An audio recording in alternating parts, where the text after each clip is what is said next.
بسم اللہ الرحمن الرحیم۔ السلام علیکم ورحمۃ اللہ وبرکاتہ۔ شروع اس پاک اللہ کے نام سے جو بڑا مہربان اور نہایت رحم کرنے والا ہے۔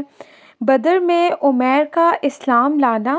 غزوہ بدر میں عمیر کا بیٹا وہب گرفتار ہو گیا تو وہ بہت پریشان رہنے لگا۔ ایک دن وہ اور صفوان مکہ میں بیٹھے بدر کی باتیں کر رہے تھے اور بڑے بڑے سرداروں کے مارے جانے پر افسوس کا اظہار کر رہے تھے۔ واللہ ان عظیم سرداروں کے بعد جینے کا کوئی مزہ نہیں آ رہا۔ عمیر نے آہ بھر کر کہا، سچ کہتے ہو، اگر مجھ پر قرضہ نہ ہوتا اور یہ فکر نہ ہوتی کہ میرے بعد میرے بال بچوں کا کیا ہوگا تو میں اپنے بیٹے کو چھڑانے کے بہانے مدینے جاتا اور محمد صلی اللہ علیہ وسلم کو قتل کر دیتا۔ صفوان کا باپ اور بھائی بھی بدر میں مارے گئے تھے۔ اس نے انتقام لینے کے لیے یہ موقع غنیمت جانا اور کہا، عمیر اگر تم یہ کام کر دو تو میں تمہارا سارا قرضہ ادا کروں گا اور تمہارے اہل و عیال کی بھی زندگی بھر پرورش کرتا رہوں گا۔ عمیر تیار ہو گیا مگر صفوان کو تاکید کی کہ اس بات کو پوشیدہ رکھنا اور کسی سے بھی ذکر نہ کرنا۔ صفوان نے رازداری کا وعدہ کیا اور محفل برخاست ہو گئی۔ مدینہ منورہ میں ایک دن حضرت عمر رضی اللہ تعالیٰ عنہ اور دیگر صحابہ بیٹھے بات چیت کر رہے تھے کہ اچانک ان کی نظر عمیر پر پڑی جس کے گلے میں تلوار حمائل تھی اور وہ اپنے اونٹ کو بٹھا رہا تھا۔ فراز فاروقی معروف عالم ہے۔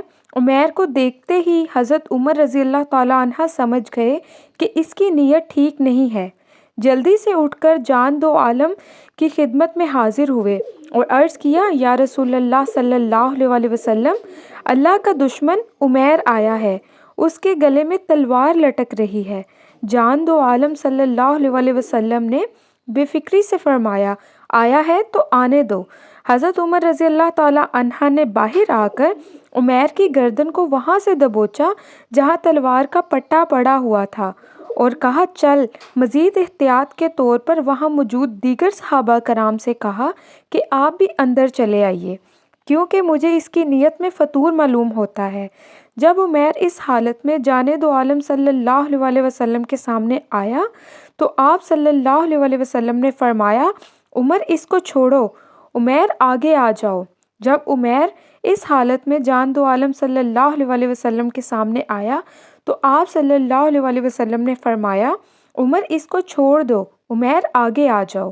عمیر آگے بڑھا اور کہا، صبح بخیر۔ یہ زمانہ جاہلیت میں صبح کا سلام تھا۔ جانے دو عالم صلی اللہ علیہ وسلم نے فرمایا، صبح بخیر کی بجائے اللہ تعالیٰ نے ہمیں اس سے بہتر شے عطا فرما دی ہے اور وہ اسلام ہے۔ بہرحال تم بتاؤ کیسے آنا ہوا؟ عمیر نے جواب دیا، اپنے بیٹے وہب کو رہا کرانے آیا ہوں۔ پھر یہ تلوار کس لیے اٹھائے پھرتے ہو؟ لعنت ہو تلوار پر، ان تلواروں نے بدر کے دن ہمیں کون سا فائدہ دیا؟ عمیر نے بات ٹالنے کی کوشش کی۔ جان دو عالم صلی اللہ علیہ وسلم نے فرمایا، عمیر سچی بات بتاؤ، کس لیے آئے ہو؟